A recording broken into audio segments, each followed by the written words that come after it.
जय गुरु जी। शुक्राना गुरु जी अनंतम शुक्राना। ओम नमः शिवाय। शिव जी सदा सहाय। ओम नमः शिवाय। गुरु जी सदा सहाय। मंदिराचल पर गौरी देवी का स्वागत। महादेव जी के द्वारा उनके और अपने उत्कृष्ट स्वरूप एवं अविच्छेद संबंध पर प्रकाश तथा देवी के साथ आए हुए व्याघ्र को उनका गणाध्यक्ष बनाकर अंतःपुर के द्वार पर सोमनंदी नाम से प्रतिष्ठित करना। ऋषियों ने पूछा, अपने शरीर को दिव्य गौर वर्ण से युक्त बनाकर गिरिराज कुमारी देवी पार्वती ने जब मंदराचल प्रदेश में प्रवेश किया तब वे अपने पति से किस प्रकार मिली। प्रवेश काल में उनके भवन द्वार पर रहने वाले गणेश्वरों ने क्या किया तथा महादेव जी ने भी उन्हें देखकर उस समय उनके साथ कैसा बर्ताव किया। वायु देवता ने कहा, जिस प्रेम गर्भित रस के द्वारा अनुरागी पुरुषों के मन का हरण हो जाता है उस परम रस का ठीक ठीक वर्णन करना असंभव है। द्वारपाल बड़ी उतावली से राह देखते थे। उनके साथ ही महादेव जी भी देवी के आगमन के लिए उत्सुक थे।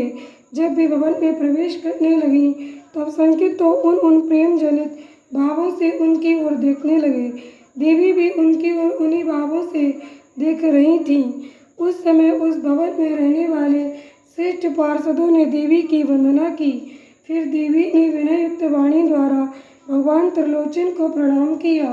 वे प्रणाम करके अभी उठने भी नहीं पाई थीं कि परमेश्वर ने उन्हें दोनों हाथों से पकड़कर बड़े आनंद के साथ हृदय से लगा लिया।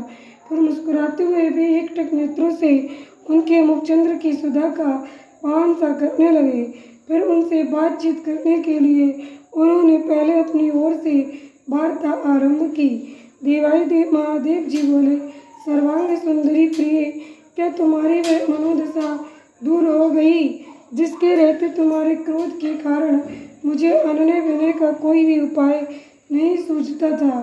यदि साधारण लोगों की भांति हम दोनों में भी एक दूसरे के अप्रिय का कारण विद्यमान है तब तो इस चराचर जगत का नाश हुआ ही समझना चाहिए।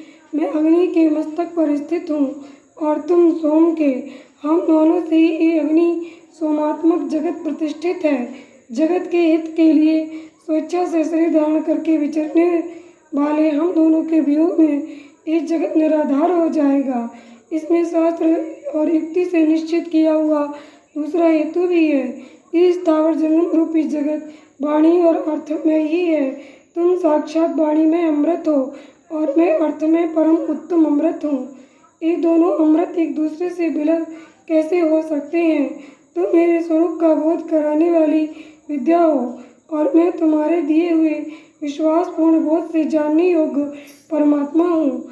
हम दोनों क्रमशः विद्यात्मा और विद्यात्मा हैं। फिर हम में वियोग होना कैसे संभव है। मैं अपने प्रयत्न से जगत की सृष्टि और संहार नहीं करता। एकमात्र आज्ञा से ही सबकी सृष्टि और संहार उपलब्ध होते हैं। वह अत्यंत गौरवपूर्ण आज्ञा तुम्ही हो। ऐश्वर्य का एकमात्र सहारा आज्ञा शासन है क्योंकि वही स्वतंत्रता का लक्षण है। आज्ञा से युक्त होने पर मेरा ऐश्वर्य कैसा होगा। हम लोगों का एक दूसरे से विलग होकर रहना कभी संभव नहीं है। देवताओं के कार्य की सिद्धि के उद्देश्य से ही मैंने उस समय उस दिन लीलापूर्वक व्यंग वचन कहा था। तुम्हें भी तो ये बात अज्ञात नहीं थी। फिर तुम कुपित कैसे हो गई। अतः ये कहना पड़ता है कि तुमने मुझ पर भी जो क्रोध किया था वह त्रिलोकी की रक्षा के लिए ही था, क्योंकि तुम्हें ऐसी कोई बात नहीं है जो जगत के प्राणियों का अनर्थ करने वाली हो। इस प्रकार प्रिय वचन बोलने वाले साक्षात परमेश्वर शिव के प्रति श्रृंगार रस के सारभूत भावों की प्राकृतिक जन्मभूमि देवी पार्वती अपने पति की कही हुई मनोहर बात सुनकर इसे सत्य जान मुस्कुराकर रह गई। लज्जावश को उत्तर न दे सकी।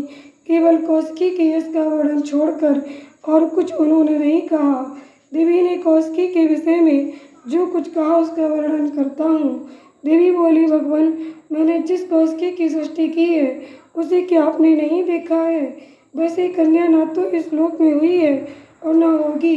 यूँ कहकर देवी ने उसके विंध्य पर्वत पर निवास करने तथा सम्रांगण में शुंभ और निशुंभ का वध करके उन पर विजय पाने का प्रसंग सुनाकर उसके बल पराक्रम का वर्णन किया।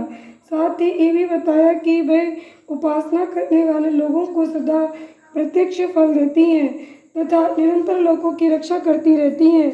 इस विषय में ब्रह्मा जी आपको आवश्यक बातें बताएंगे। उस समय इस प्रकार बातचीत करती हुई देवी की आज्ञा से ही एक सखी ने उस व्याघ्र को लाकर उनके सामने खड़ा कर दिया। उसे देखकर देवी कहने लगी, देव, ये व्याघ्र मैं आपके लिए भेंट लाई हूँ, आप इसे देखिए। इसके समान मेरा उपासक दूसरा कोई नहीं है। इसने दुष्ट जंतुओं से समूह से मेरे तपोवन की रक्षा की थी। ये मेरा अत्यंत भक्त है और अपनी रक्षात्मक कार्य से मेरा विश्वास पात्र बन गया है। मेरी प्रसन्नता के लिए ये अपना देश छोड़कर यहाँ आ गया है। महेश्वर, यदि मेरे आने से आपको प्रसन्नता हुई है और यदि आप मुझसे अत्यंत प्रेम करते हैं तो मैं चाहती हूँ कि नंदी की आज्ञा से मेरे अंतःपुर के द्वार पर अन्य रक्षकों के साथ उन्हीं के चिन्ह धारण करके सदा स्थित रहे।